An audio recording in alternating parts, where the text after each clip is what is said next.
There is a pattern running through your life that you did not choose. You didn't agree to it. You weren't asked.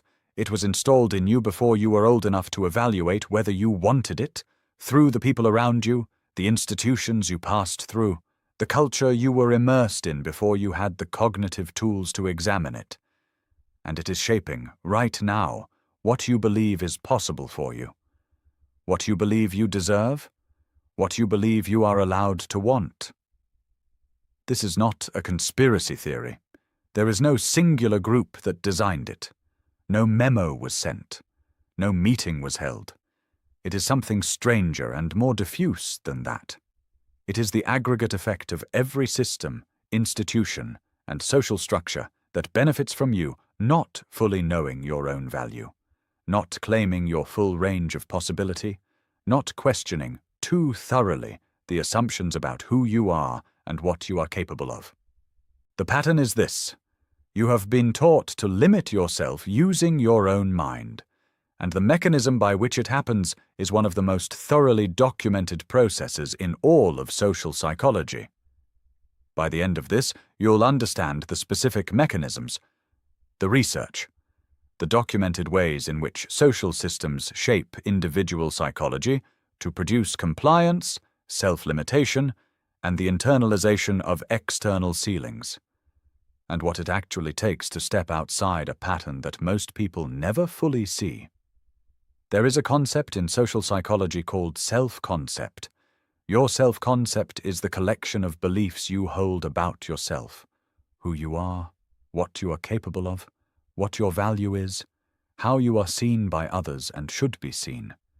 It feels like the most intimate and personal thing you possess. The research tells a different story. Your self-concept was not primarily formed from the inside. It was formed from the outside, from the reflected appraisals of the people around you, the messages embedded in the institutions you moved through, the stories your culture tells about people like you. Sociologist Charles Cooley, writing in 1902, called this the looking glass self. The self you know is, to a significant extent, the self that has been reflected back to you by others. And those reflections were not neutral. They were not simply accurate descriptions of who you are. They were shaped by what the people doing the reflecting believed, needed, feared, and, in the case of institutions and systems, were designed to produce. Research by Claude Steele at Stanford on stereotype threat, discussed in an earlier video in a narrower context, has a broader implication than the academic performance applications it is most known for. Steele's work established that when a person is made aware of a social identity that carries a negative expectation, their cognitive performance on tasks related to that identity is impaired. Not because the expectation is accurate, because the brain consumes cognitive resources managing the implications of the expectation, resources that would otherwise be available for the task itself. The implication that extends beyond academic performance is this. Every negative expectation that has been communicated to you about your intelligence, your capabilities, your right to take up space, your potential, is running somewhere in the background of your cognitive processing. Not as a conscious belief necessarily, as a threat that requires management, as a part of the environment of assumptions you move through every day. And the cognitive cost of that management, the resources consumed by the background processing of whether you are going to confirm the expectations others have of you, is real. It is not paranoia. It is not weakness.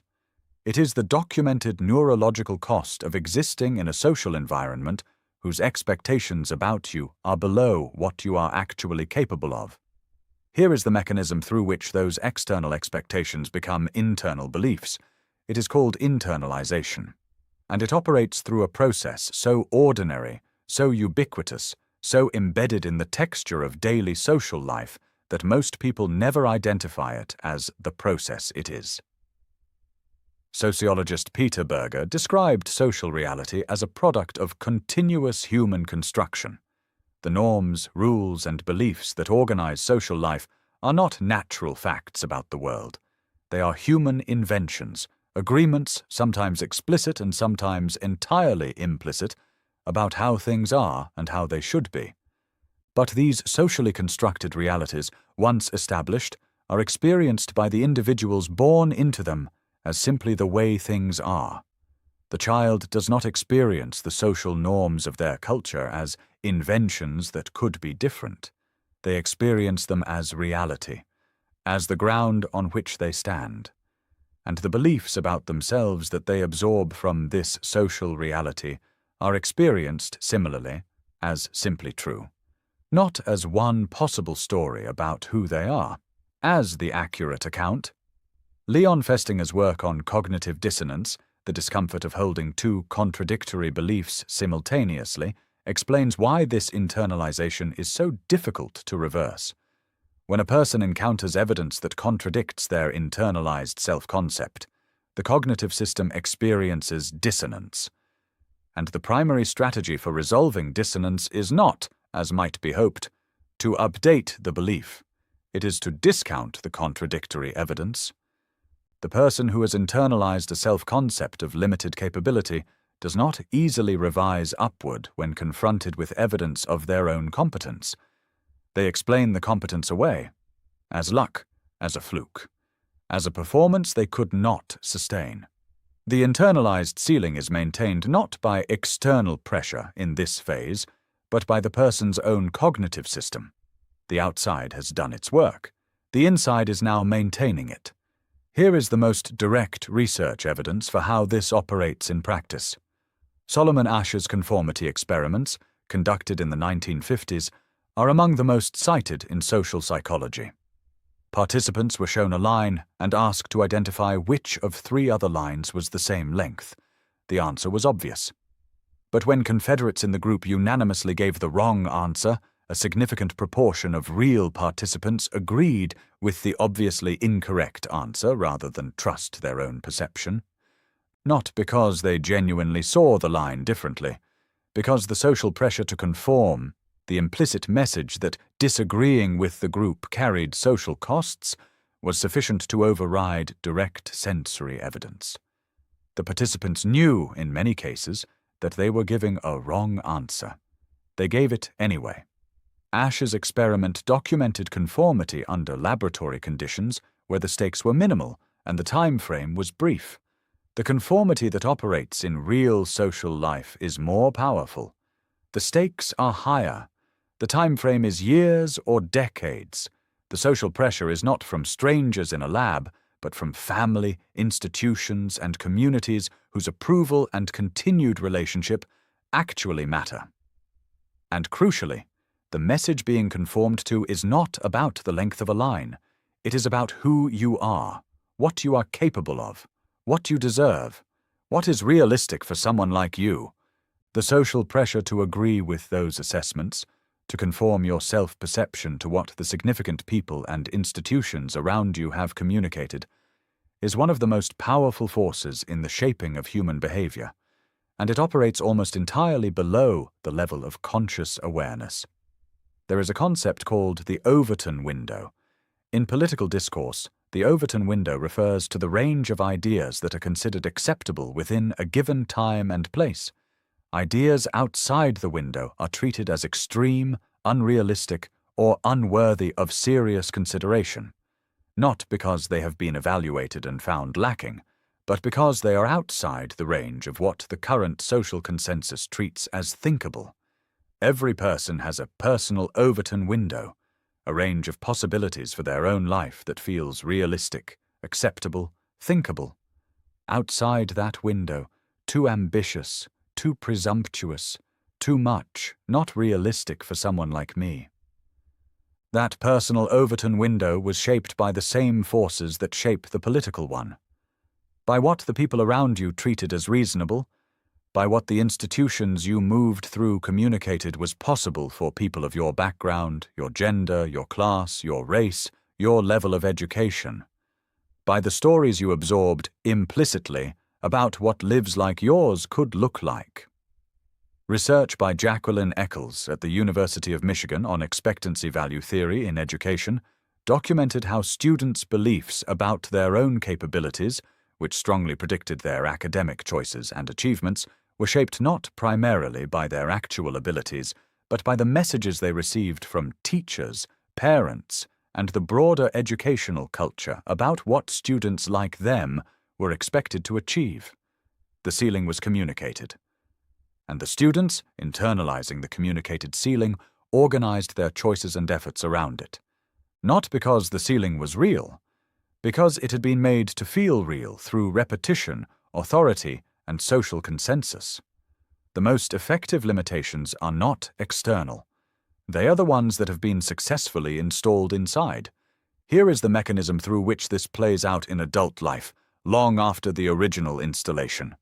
Research by Carol Dweck on the fixed mindset and by psychologist Albert Bandura on self-efficacy has documented a consistent pattern. Self-efficacy, the belief that you are capable of producing specific outcomes through your own actions, is one of the strongest predictors of whether a person will attempt challenging tasks, persist through obstacles, and ultimately achieve at a high level. Self-efficacy is not the same as ability.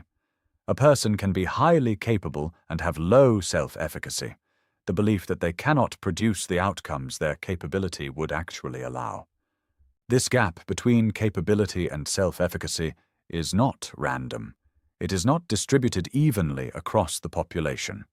It is concentrated in the people who received the most consistent messages from the most authoritative sources that their ceiling was lower than it actually was. Bandura's research found that the single most powerful source of self-efficacy is mastery experiences, direct personal evidence of successful performance in a domain. Not encouragement, not affirmations, evidence. The specific, irreplaceable experience of attempting something that felt beyond the ceiling and finding out that the ceiling was wrong. This is what the installed limitation most effectively prevents, not the attempt directly, the willingness to attempt, the belief that the attempt is worth making, that the evidence it would produce is accessible, that the ceiling might be wrong. A person who has internalized a limited self-concept is not barred by any external force from attempting things that would disconfirm that self-concept. They are barred by the prior probability they assign to success, by the anticipatory shame of attempting and failing, by the interpretation of each previous failure as confirmation of the ceiling rather than as information about a specific attempt under specific conditions. The installed limitation self-perpetuates, not through external enforcement, through the internal logic of a self-concept that has been designed to maintain itself. Here is what the research says about how this changes. Not easily, not through a single decision, but through a specific set of conditions that, when they occur, produce genuine revision of the internalized ceiling. The first condition is information. Specifically, accurate information about the mechanisms described in this video. Research on stereotype threat and self-limiting beliefs has found that simply understanding the mechanism, knowing that the ceiling was installed rather than discovered, that the belief in limitation is a product of social process rather than accurate self-knowledge, produces measurable shifts in performance and willingness to attempt. Not because the information eliminates the internalized belief, because it introduces doubt about the belief's accuracy. And doubt, even partial, creates the space for different choices. The second condition is what researchers call identity affirmation, the deliberate activation of aspects of the self that are not organized around the limiting belief. Steele's self-affirmation research found that prompting people to reflect on values, relationships, or achievements unrelated to the domain of the stereotype threat reduced its cognitive impact. The self is larger than the limiting belief. Activating other parts of it reduces the disproportionate hold any single limiting belief has over the person's resources and attention. The third, the one that produces the most durable change, is the mastery experience that Bandura identified, the specific, effortful, real attempt at something that the ceiling said was not for you. Not a triumph necessarily, not a dramatic success, an attempt made with genuine effort that produces some evidence that the ceiling is not where it was placed, even partial evidence, even progress rather than completion, because the cognitive system that maintains limiting beliefs is evidence-sensitive, not immediately, not without resistance. But over time, with accumulating evidence that the ceiling was wrong, the belief that maintained it begins to lose its certainty. And certainty is all the installed ceiling ever actually had. Not accuracy, not correspondence to your actual limits. The repeated social endorsement of an idea about who you are, delivered with authority and consensus, until it felt like a fact. It was never a fact, it was always a story. And stories, unlike facts, can be revised. There is a pattern running through your life that you did not choose. That's where we started. And now you know what it is and how it got there. Not a conspiracy, a process.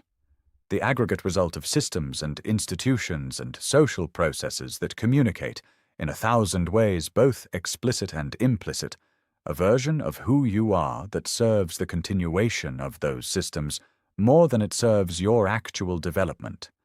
The internalization of that version. The maintenance of it by your own cognitive system. The way the belief about the ceiling prevents the attempts that would produce the evidence that the ceiling is wrong. All of it documented. All of it studied. All of it reversible. Not easily, not instantly, but genuinely, through the conditions the research identifies. You did not choose the pattern. You did not agree to it. And the fact that it has been running for a long time without your full awareness does not mean it has to keep running exactly as installed. The most important step is the one you are currently in the middle of, seeing it clearly. For what it actually is, and what it is not. It is not you. It never was. If understanding the psychological forces that shape who you believe yourself to be matters to you, the real research, explained without the ideology, subscribe. No political agenda, no particular worldview to sell, just the social psychology and cognitive science that holds up, and what it means for how you understand both yourself and the systems around you.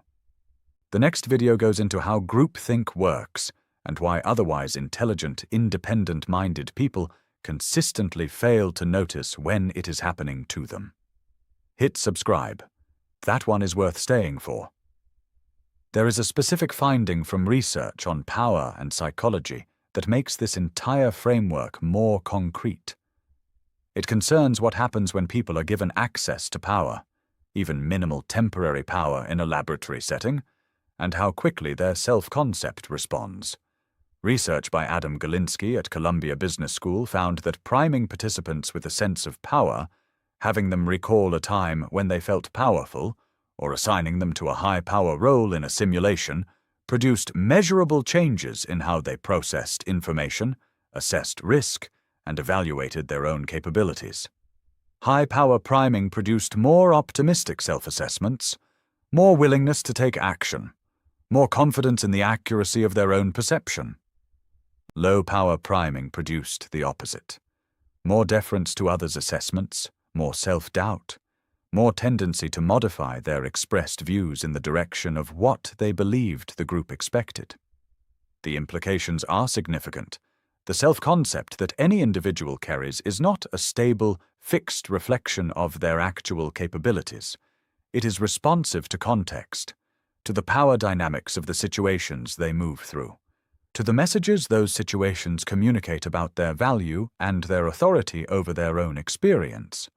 A person who consistently moves through low-power contexts, who consistently encounters environments where their judgment is overridden, their input devalued, their self-assessment contradicted by external authority, will, over time, develop a self-concept calibrated to that experience, not as a cognitive failure, as an accurate tracking of what their social environment has taught them about their place within it. And a person who is given consistent experiences of genuine authority, whose judgment is sought, whose contributions are valued, whose self-assessment is treated as worth taking seriously, will develop a self-concept calibrated to that very different experience. Same person, different social environment, different self-concept. This is not inspiration. It is mechanism. The self is genuinely responsive to the social environment in ways that produce measurable differences in capability, not just in confidence, which means that placing people in environments that communicate genuinely high expectation, treating them as capable before they have proven it, giving them responsibility rather than waiting for them to demonstrate readiness, is not simply kind. It is interventional. It changes the self-concept. The self-concept changes the behavior. The behavior produces the evidence. The evidence updates the belief. The cycle runs in both directions. And knowing that it runs in both directions is the most practically useful thing to take from all of this. There is a finding that deserves to sit at the center of everything described in this video. It comes from a long-term study by researcher George Vaillant at Harvard, part of the Grant study, one of the longest-running longitudinal studies of adult development in history, tracking men from young adulthood into old age across more than 7 decades. Vaillant spent his career trying to identify what actually predicts a life well lived, not by any single metric, but in the fuller sense of vitality, resilience, meaning, and the capacity to navigate what life brings. His finding, synthesized across decades, was not about income, not about education level, not about intelligence, not about any of the standard metrics for success. It was about the maturity of the psychological defenses people developed for managing their experience. Specifically, the degree to which people moved from immature defenses, projection, denial, the externalization of difficulty onto others, toward what he called mature defenses, humor, altruism, suppression in its adaptive form, the capacity to sublimate difficult experience into something constructive. And the single most important predictor of that movement toward psychological maturity was not therapy, though therapy helped. It was the experience of being genuinely loved and believed in, at a formative period, by at least one person. Not many people. 1. A parent, a mentor, a teacher, a partner, anyone who communicated, genuinely and specifically, that the person they were seeing was worth seeing, worth believing in, worth more than the ceilings that the broader social environment may have communicated. One person, who saw something worth seeing, and held that vision with enough consistency and enough specificity that the person who was seen began, slowly, to see it themselves. This is the most human version of the same mechanism described throughout this video. The self-concept is formed in relationship. It is revised in relationship.